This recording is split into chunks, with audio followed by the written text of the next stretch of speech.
The simple dot with big impact. Periods in English. Hello learners. Today, we're diving into a crucial punctuation mark in the English language, the period. This small dot carries a lot of weight when it comes to conveying clear and concise messages in writing. Let's jump right in and understand how and when to use it. A period is a punctuation mark used primarily at the end of declarative sentences.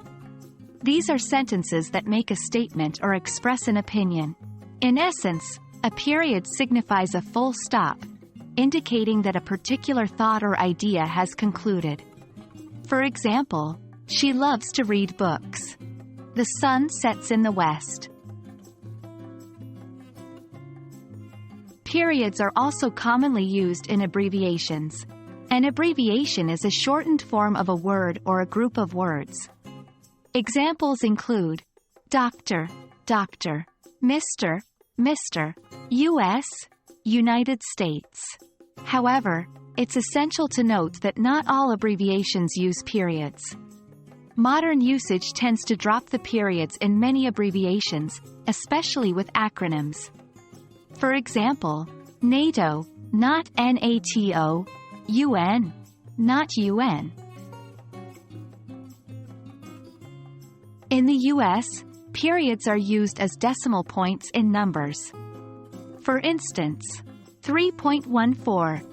This is the value of pi or pi to 2 decimal places, $45.99. This indicates a price of $45.99. In contrast, many other countries use a comma as a decimal point and a period to separate large numbers into groups of 3, so always be mindful of regional differences. 1. Spacing.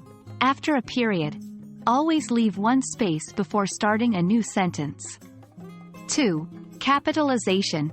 The first word of a new sentence after a period should always be capitalized. 3. Overuse. Avoid using periods excessively in informal writing styles, such as with ellipses, or to create dramatic pauses. It's better to let your words create emphasis.